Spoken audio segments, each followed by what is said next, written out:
নমস্কাৰ বন্ধু বান্ধৱীসকল গ্লোবেল জ্ঞান আছামিছৰ আন এটি বিশেষ ভিডিঅ'লৈ সকলোকে স্বাগতম জনাইছোঁ। স্বাস্থ্য বিভাগত আপোনালোকে জানে ২,৪৭৩টা পদ মুকলি হৈছিল। ইয়াৰ আগৰ ভিডিঅ'ত আমি অলৰেডি ডিছকাছ কৰিছোঁ টেকনিকেল পষ্টসমূহৰ এডমিট কাৰ্ড ওলাই গ'ল। এতিয়া হৈছে নন টেকনিকেল কথা। এতিয়া গ্ৰেড 3 গ্ৰেড 4 নন টেকনিকেল DMEৰ আণ্ডাৰত এইকেইটা পষ্ট। এতিয়া কোনে কোনে এপ্লাই কৰিব পাৰিব বা কি কোৱালিফিকেশ্যন হ'ব বা আন কি কৰিব লাগিব, কেনেকৈ এপ্লাই কৰিব, মূলতঃ এপ্লাই লিংক অলৰেডি মুকলি হৈছে। 5 তাৰিখে মুকলি হোৱাৰ কথা আছিল যদিও 5 তাৰিখে অকণমান প্ৰব্লেম দিছে, কিন্তু আজিৰ পৰা আপোনালোকে এপ্লাই কৰিব পাৰিব। লাষ্ট ডেট হৈছে আপোনালোকৰ 16 জানুৱাৰী। গতিকে এই সপ্তাহটোৰ ভিতৰতে আপোনালোকে এপ্লাই কৰি লওক, ঠিক আছে। ইয়াতে চেলাৰী স্কেল আৰু পে স্কেল আৰু গ্ৰেড পে কিমান হ'ব 8,700 টকা ইয়াতে দিয়া আছে বাৰু সেইখিনি। আৰু পষ্টসমূহ আপোনালোকে দেখা পাইছে ডাইটিচিয়ান, লাইব্ৰেৰিয়ান গোটেইখিনি আছে। হেল্থ এডুকেটৰৰ পৰা আৰম্ভ কৰি বিভিন্ন পষ্ট আছে। কম্পিউটাৰ অপাৰেটৰৰ পৰা আৰম্ভ কৰি আপোনালোকে চাওক ইয়াতে চিম্পল HSLC আছে, ঠিক আছে। বেচলাৰ ডিগ্ৰী কম্পিউটাৰ চায়েন্স মানে ডিপ্ল'মা চাৰ্টিফিকেট লাগিব। চ' তেনেকুৱা ধৰণৰ কোৱালিফিকেশ্যন ইয়াতে বিশেষ কোনো কোৱালিফিকেশ্যন নাই, অ'কে। আৰু ইয়াতে বিভিন্ন পষ্ট আছে।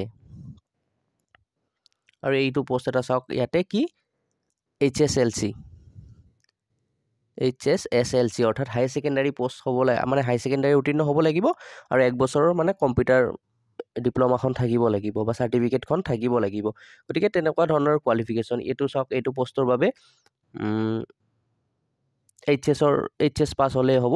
চ' বিশেষ কোনো পষ্ট নাই ইয়াতে, কিন্তু কম্পিউটাৰ মানে থাকিব লাগিব। কম্পিউটাৰ থাকিলে আপোনালোকে সৰহ সংখ্যক পষ্টতে এপ্লাই কৰিব পাৰিব। কম্পিউটাৰ নাথাকিলে কিন্তু প্ৰতিটো পষ্টত কিন্তু আপোনালোকে এপ্লাই কৰিব নোৱাৰিব। এতিয়া ৰিজাৰ্ভ কেটেগৰী, বয়স গোটেইখিনি ডিটেইলছ দিয়া আছে। আপোনালোকে চাব বিচাৰিলে চাই লওক, আপোনালোকে জানেই বাৰু, অ'কে। 5 তাৰিখৰ পৰা লিংকটো এক্টিভেট হৈছে, কিন্তু 5 তাৰিখে অকণমান প্ৰব্লেম দিছিলে, কিছুমানৰ খোলো খোৱা নাছিলে। মই নিজে ট্ৰাই কৰোঁতে কিন্তু খোল খোৱা নাছিলে। আৰু দুটামান কুৱেশ্যন আমি যেতিয়া DMEৰ আগৰ ৰিক্ৰুটমেণ্টৰ ওপৰত ওলাইছিল যে গ্ৰেড 4 কেতিয়া ওলাব। চাওক এইবাৰো যিটো লিংক অ'পেন হৈছে, এইটো লিংকত কিন্তু কি হৈছে, আমি গ্ৰেড 4খিনি এতিয়ালৈকে লিংক এক্টিভেট নাই হোৱা। হয়তো এইখিনি এপ্লাই হৈ যোৱাৰ পিছত গ্ৰেড 4খিনিও এক্টিভেট হৈ যাব লিংকটো, আমি তেতিয়া আপোনালোকক জনাই দিম, অ'কে। ইয়াতে এটা কুৱেশ্যন কৰিছে যে 2023ত অ'কে মানে ৰিএপ্লাই কৰিব লাগিব নেকি। চাওক 2023ত মানে কোনটো পষ্টৰ এগেইনষ্টত কি এপ্লাই কৰিছিলে মই নাজানো, কিন্তু এইটো ফ্ৰেছ হয়, গতিকে আপোনালোকে এপ্লাই কৰিব লাগিব। আমাক ধন্যবাদ দিছে বাৰু। এতিয়া আমি আহোঁ এপ্লাই কেনেকৈ কৰিব, অ'কে। আৰু একেদিনমান আগতে আপোনালোকে দেখিছে SI এক্সাম হৈ গ'ল। প্ৰতিটো মানে কি হৈছে এক্সামৰ কিন্তু আমি কুৱেশ্যন পেপাৰবোৰ ছল্ভ কৰি আপোনালোকক দি আছোঁ। আপোনালোকে কিন্তু লগে লগে প্ৰিপাৰেশ্যনো কৰি যাওক। এটা লিংক পাব যিটো DMEৰ যিটো অফিচিয়েল ৱেবছাইটত, আমি ভিডিঅ' ডেছক্ৰিপশ্যনত লিংকটো এড কৰিম। আপোনালোকে এনেকুৱা এখন পেজ পাব। পেজখনৰ তললৈ গ'লে আপোনালোকে তাত নিজৰ যিখিনি ডিটেইলছ আছে, যেনেকুৱা ধৰক আপোনাৰ নাম, mother's name, father's name, date of birth, এইবোৰ এড্ৰেছবোৰ চিম্পল এইবিলাক আপোনালোকে জানে। নিজৰ গোটেইখিনি গোটেই ডিটেইলছখিনি ভৰাই দিয়াৰ পিছত আপোনালোকে এপ্লাই কৰিব পাৰিব আৰু নিজৰ ফটোগ্ৰাফখন আৰু ছিগনেচাৰটো দিব লাগিব। এতিয়া পষ্টসমূহ যদি আমি চাবলৈ যাওঁ, ইয়াতে পষ্টসমূহৰ কথা ইয়াতে চাওক আপোনালোকে। ইয়াৰ আগতে আমি উল্লেখ কৰিলোঁ এই গোটেইখিনি পষ্ট আপোনালোকে দেখা পাইছে ইতিমধ্যে। ইয়াতে ড্ৰাইভাৰৰ পৰা আৰম্ভ কৰি বিভিন্ন পষ্ট আছে। আপোনালোকে এই পষ্টসমূহত কিন্তু এপ্লাই কৰিব পাৰিব, ঠিক আছে। ক্লাৰ্কৰো পষ্ট আছে ইয়াতে, ঠিক আছে।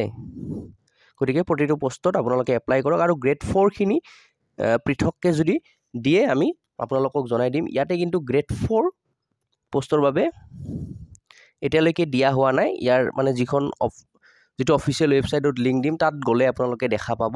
সেই পেজখন এড কৰি দিম, তাতে লিখাই আছে যে গ্ৰেড 3ৰ নন টেকনিকেল পষ্টৰ বাবেহে এপ্লাই চলি আছে, ঠিক আছে। যেতিয়া গ্ৰেড 4ৰখিনি চলিব আপোনালোকে সেইখিনিত এপ্লাই কৰিব পাৰিব।